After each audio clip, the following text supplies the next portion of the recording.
Welcome to Math with Michelle, where math finally makes sense. Whether you're tackling high school math or diving into college algebra, I'm here to break it down step by step with real examples and zero stress. From algebra to functions, graphs to equations, I've got it covered.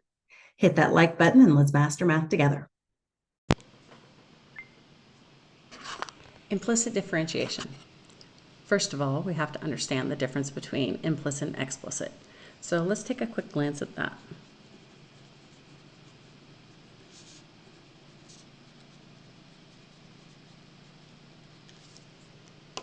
Okay, an implicit formula might be xy equals 1, where an explicit formula might be y equals 1 over x, or y equals x to the negative first. So both of these, or all three of these, describe the same equation. Okay.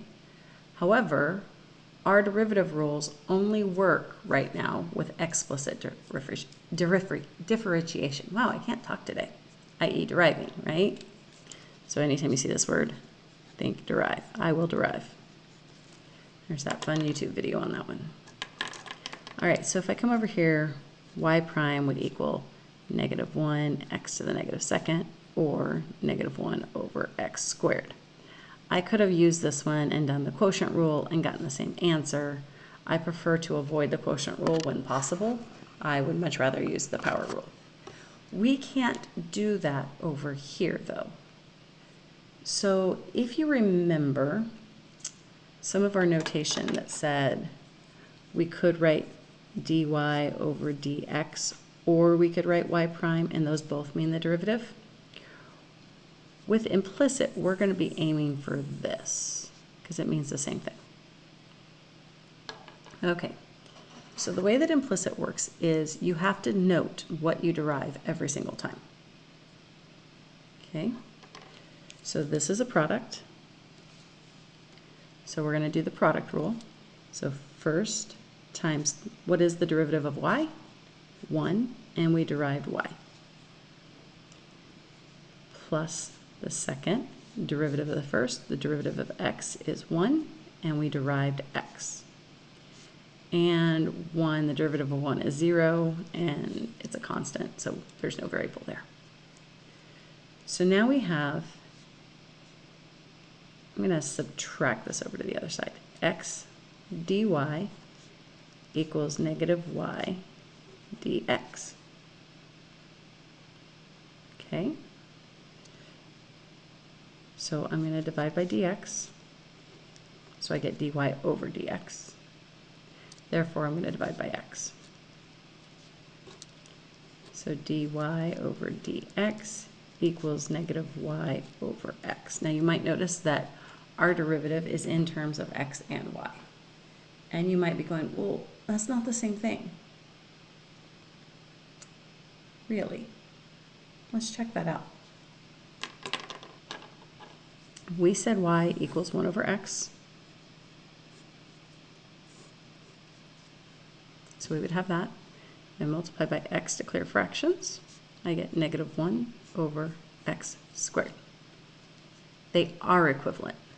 So why would I ever do implicit when explicit was so much shorter and sweeter, and I got my answer based on x alone? Once I know x, I know everything, right? It's a great question. And the reason we do implicit is not always can we get an explicit statement. Okay.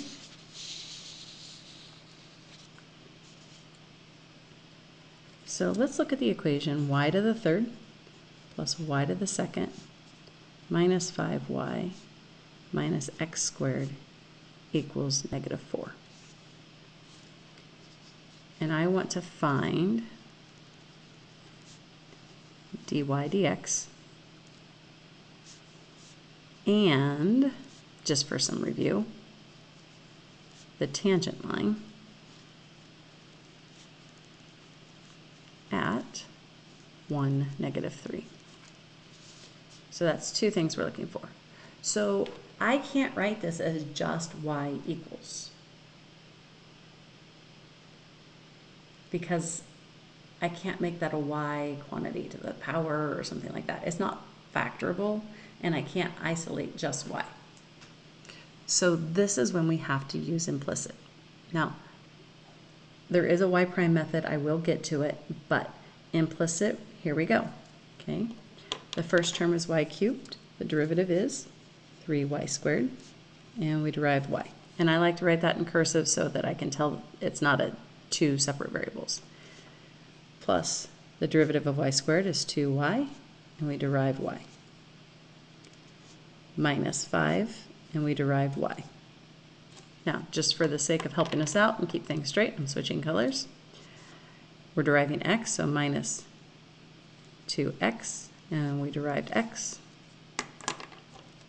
And the derivative of negative 4 is 0. So I'm going to move this term to the right side, and I'm going to factor the common factor out here. So dy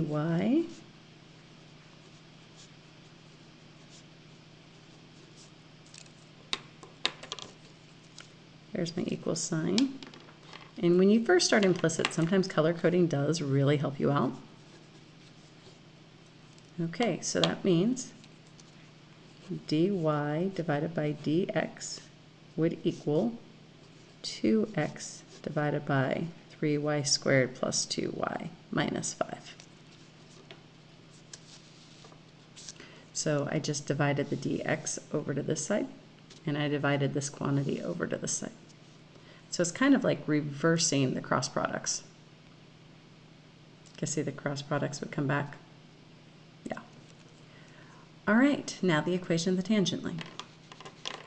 Remember, for an equation of a tangent line, y minus the y value equals your slope, x minus the x value. Well, how are we going to get our slope? Well, the slope of the tangent line is going to come from our derivative. So we'd have 2 times 1, 3 times negative 3 squared plus 2 times negative 3 minus 5. 2, that would be 27 minus, right, 27 minus 6 is 21, minus 5 is 16. So that's going to reduce to 1/8.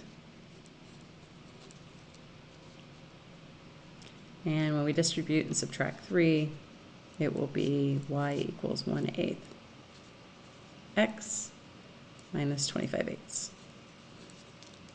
So not only did we find the derivative, that would be right here, we also found the equation of the tangent line. Now, do we know what the graph looks like? No, we do not know what the graph looks like because it's not written explicitly, and it's really hard to get the graphs when they're not written explicitly unless you're using a program like Desmos that can handle explicit statements. Okay, now I'm going to show you that same thing and that same equation with the y prime hack, and I'm going to compare them. Okay? What the y prime hack does, let's think about taking this statement right here and divide everything by dy. Or not dy, dx. So it'd be 3y squared dy over dx plus 2y dy over dx minus 5 dy over dx minus 2x equals 0. And dy over dx is y prime.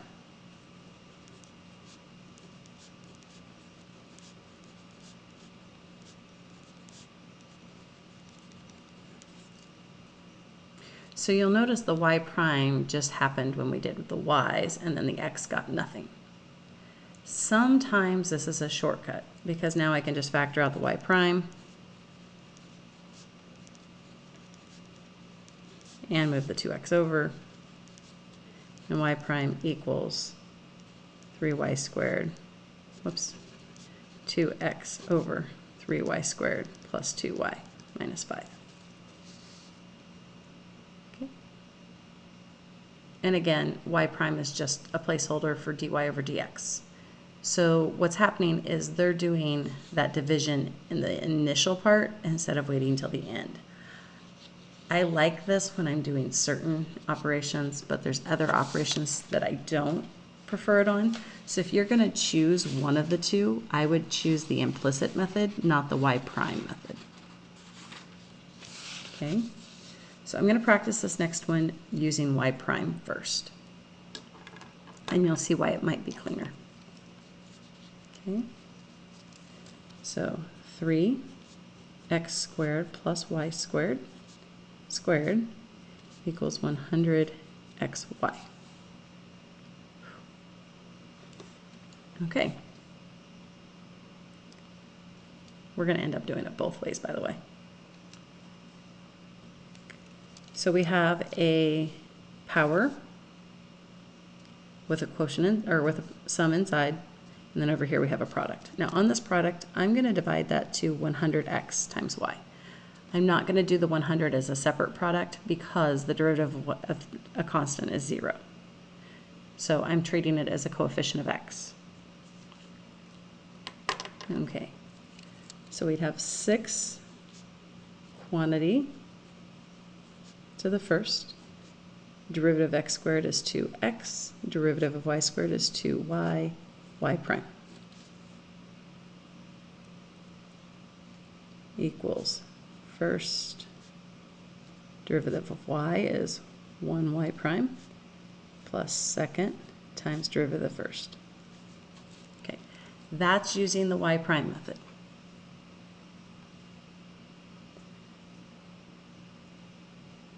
We need to get y prime by itself. So here's where we're going to start multiplying. So we're going to have 6x squared plus y squared being multiplied by 2x plus 2y, y prime. Of course, that's going to want to equal 100x y prime plus 100y. So 12x cubed plus 12x squared y, y prime plus 2xy squared plus 2y cubed y prime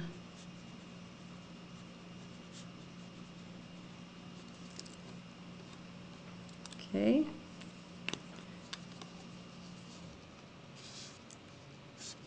These three terms have a y prime in them. The others do not, so kind of do that divide and conquer thing, right?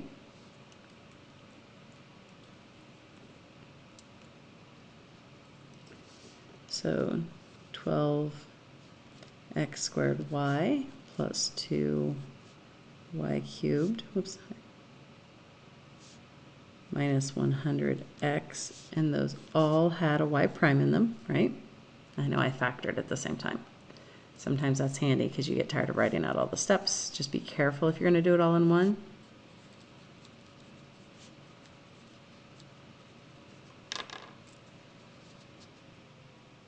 And we're going to have our division step. 100y minus 2xy squared minus 12x cubed. 12x squared y plus 2y cubed minus 100x. Okay, so there was the y prime method.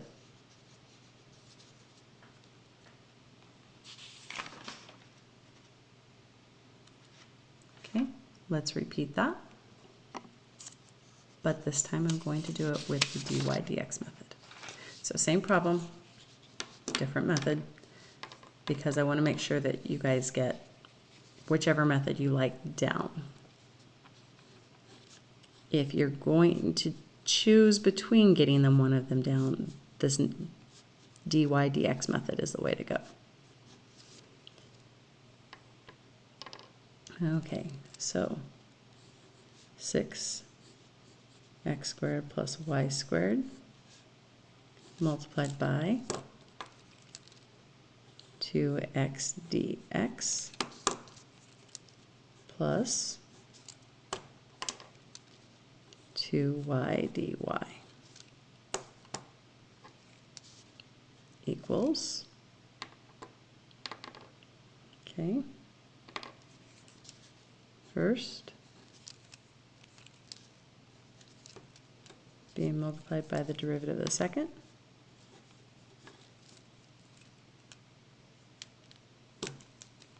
I guess I should have put that in purple. My dy's were supposed to be in purple. Plus the second multiplied by the derivative of the first.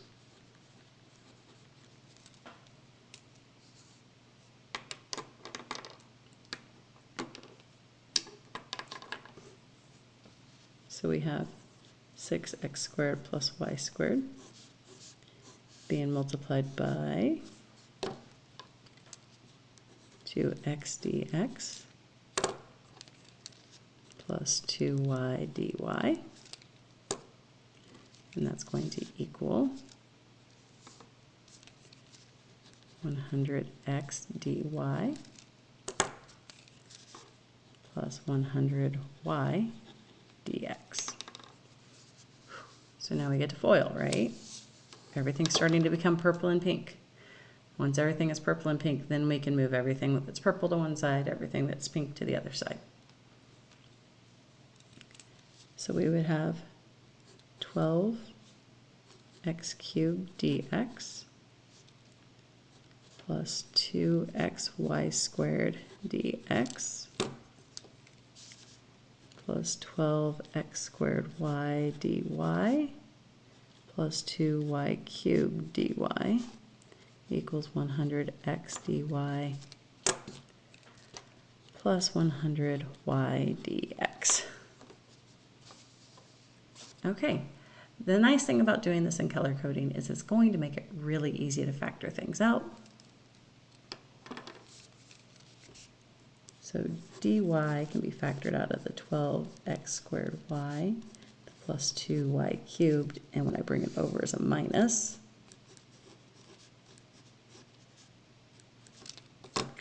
and the dx can be factored out of the 100y. And when I bring these two over, it'd be minus 12x cubed that I'm taking the dx out of, and minus 2xy squared.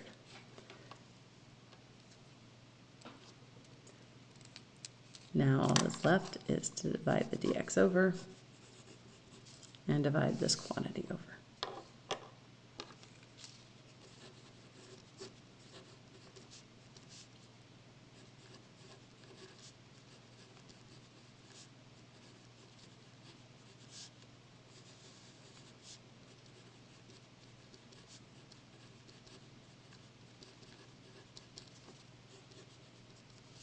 Now, if you were to take a second derivative of this, I would use the y prime method. I'm not going to take the second derivative of this currently. That one would be very, very messy.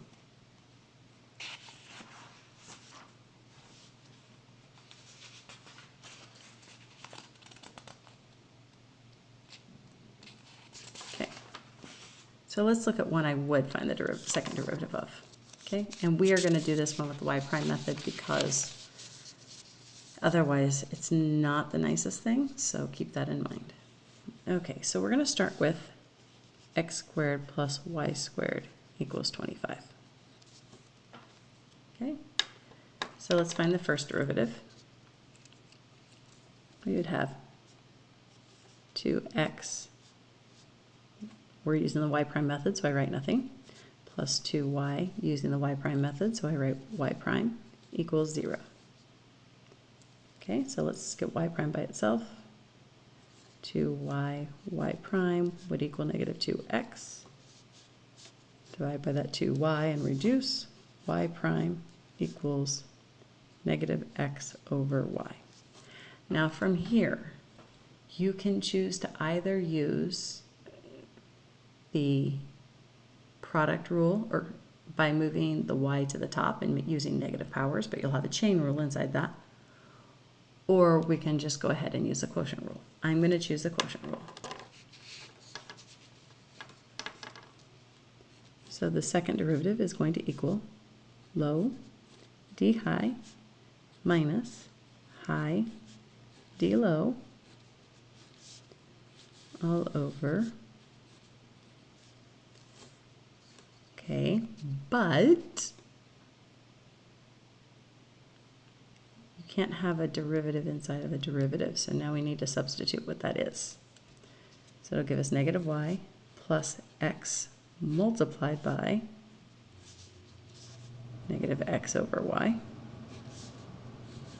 all over y squared. So see how you have to substitute your first derivative in when that chain rule pops in? Okay. And I'm going to multiply everything by y so I don't have double fractions.